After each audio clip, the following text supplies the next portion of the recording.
கருவறைதான் மனதால் நானும் அன்னையே மறவேன் என்று முன்னையே நான் பாலை வனத்தில் விதை போல் நீ பருவம் தந்த மழை போல் என் காதல் செடியில் பூவும் பூத்ததே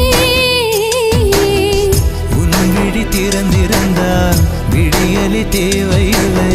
உன்னை நான் துறந்திருந்தால் உயிரது சொந்தமில்லை இத்தனையும் இனி கிடைக்குமா கிடைக்கும் கிடைக்கும் நான் கூட சொல்கிறேன் அழகே பிரம்மனிடம் மனு கொடுக்க போயிருந்தேன்